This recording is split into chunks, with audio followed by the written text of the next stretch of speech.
Hey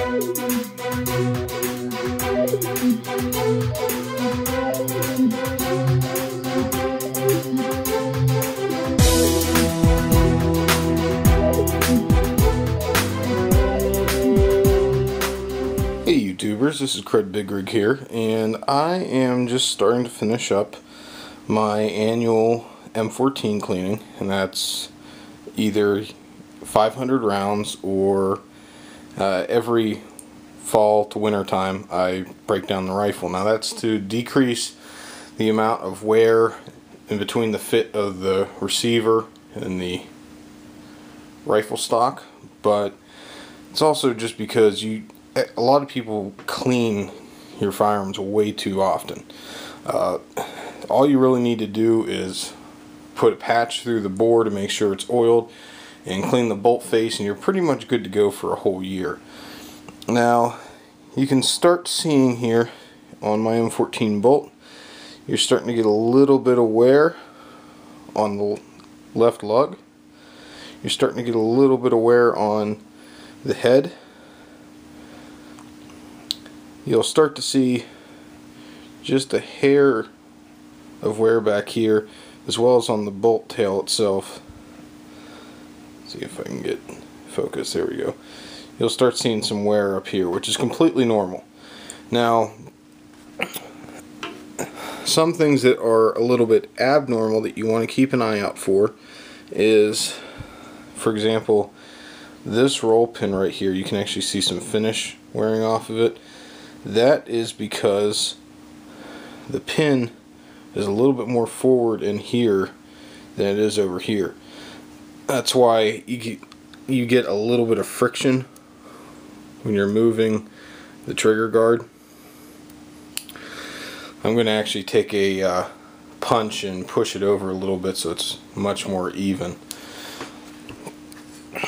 Another big wear area is the operating rod. You'll start seeing some wear right here if the rifle is recoiling relatively heavy. What happens is that point interacts with the front of the receiver. In fact, I'll show you that right now. It interacts right here. Now, some of the USGI operating rods are a lot better for this. The Springfield Armory ones are metal injected molds, so you can start seeing a lot of wear marks, and this isn't even in the less than 500 rounds or so. I only think I put 230 rounds through this so far. Just because it's really my match rifle. You know, you'll start to see some finish wear here eventually, but that's no big deal. You also want to check the straightness of the rod itself. If you use a heavier load, it has a more of a tendency to bend that whole shaft. Now this is a National Match recoil spring guide.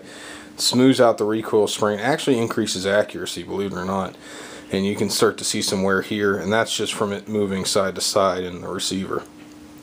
Now all I'm really going to do is I'm actually going to change from my traditional Tetra gun grease, and I'm going to go with frog lube. I want to see how much this slicks it up. I really don't plan on greasing it at all. I just want to see how it works, and I'll get back to a video on that soon enough. But like I said, in general, all you really need to do is clean this bolt phase off, make sure that you get all the copper out, and then just put some oil back on it. Whether it's frog lube or your favorite type, it doesn't matter. The bore, a lot of guys get anal about this gas system. Don't worry about it. I mean, if you're only putting 1 or 2 patches in, it's really not going to get that gunked up.